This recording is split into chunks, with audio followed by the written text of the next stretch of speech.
Hi, third grade. I hope everybody is doing well. Last week we talked about portraits and self-portraits, and this week we're going to take that knowledge that you learned last week and we're going to apply it to drawing figures or people. Okay, so our vocabulary words this week are pose and proportion. And we're going to start off by taking a look at two very famous artists. And the first one that we're going to look at is Renoir. And both of the paintings I'm going to show you today are of circus performers in different poses. And a pose is a special way to stand or sit. Usually when you draw someone from observation and you're looking at them, you'll ask them to pose in a specific way and hold that pose so that you can draw them. So if we take a look at this painting of two circus performers, my guess would be that the artist drew them a few times and studied those poses and then went back to his studio and did the painting because they are actually in the circus ring. It looks like these are jugglers. We can tell that one figure is kind of turned to the side and one figure is more straight on. And the artist has done a really great job of making sure that the figures are in proportion.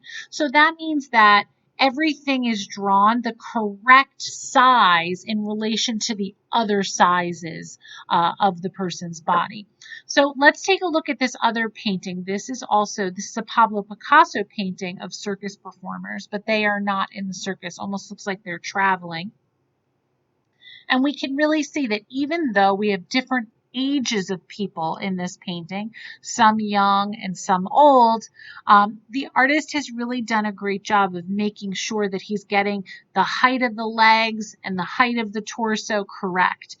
Something that artists use a lot is a chart that looks kind of like this, and that tells us about where the height of the person should be. So usually right around the hip line, or right around the waistline, I should say, is the middle of the person's body. And we can use that to help keep our drawings in proportion. Okay, so let's take a look at a student drawing today. Today we're going to draw a person from a pose. Now, if you are lucky enough to have someone in your home that can pose for you and is willing to pose for you, I would say thank them very much and say, thank you. If you could pose for me, stand right here like this. Or you can do what this student did, which is actually to draw herself from a photograph. So you have an option today. So we're going to make a pencil sketch of someone in a specific pose. We're going to try really hard to show the bends in their body.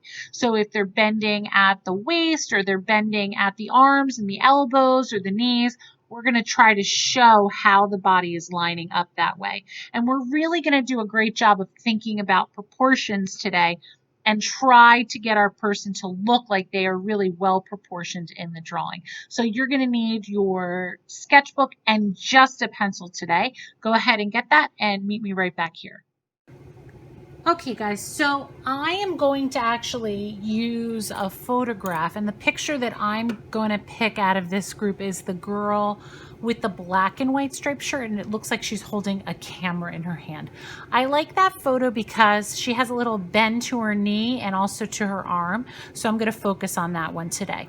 The first thing I'm going to do, and this may sound a little strange, but the first thing I'm going to do is make a very light stick figure, but my stick figure is going to look a little different than what we normally see people draw stick figures, because I need to get this person in proportion, and she is not going to be in proportion if she is a stick figure. So I'm just going to make a line from where the bottom of her head is down to where her waist ends, and I'm going to go across for her shoulder line. I'm also going to go across for her hip line, and I notice that it looks like her hips are just at a slight angle. I'm going to come in, her one arm comes all the way down straight, and her other arm goes down, and then it looks like it comes back up, and she's got a bend at that elbow. Okay, I'm doing this work really lightly because later on I will erase these.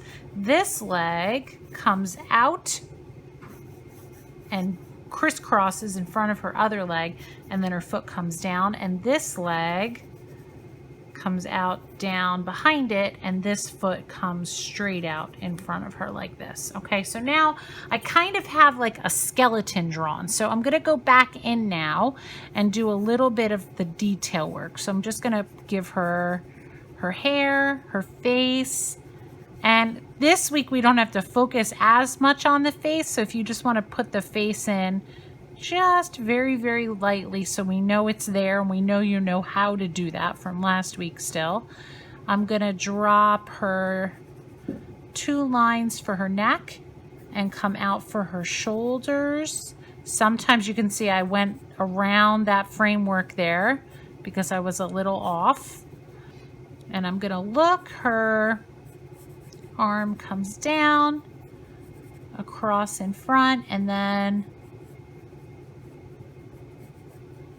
I'm just going to give her a little shape for her hand there.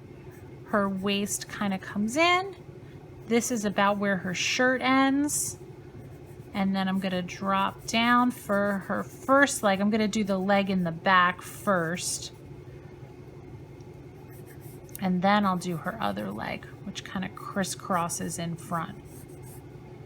And notice I'm using a very sketchy line today. This is a sketch, you know, just a practice. Trying to do my best to just draw what I see. And I'm looking up at that photo a lot. I know you can't see me doing it, but I promise I am definitely looking at that photo a lot because I need that reference. Now, if you are working with a person who is standing for you and posing for you, make sure that you are looking at them a lot too so that you can get them their proportions correct. Like I'm trying to look right now, like this elbow, it doesn't hit down by her waist. It hits a little bit higher than her waist. It hits more like here, which means that this arm needs to get a little bit longer too. So that's why we check those proportions. We check the size in relation to other things on the paper. I'm going to draw her camera in her hand. And now I'm just going to come in and start to do some details. Now I can see, look, see this space right here? This is incorrect because I'm looking at the photo and that is not how it looks in the actual photo. So I need to go back in and fix that a little bit so that it's back in proportion. And it also looks like this hand kind of touches down in here as well. I'm going to go in and just add a little bit of her details now. I'm not doing too many details because again, this is a sketch. I am going to start to erase my little skeleton frame that I have in here because I don't need it anymore. And I'm just going to take a last look and see if I like how everything is looking. Maybe give her a little bit more of a darker face.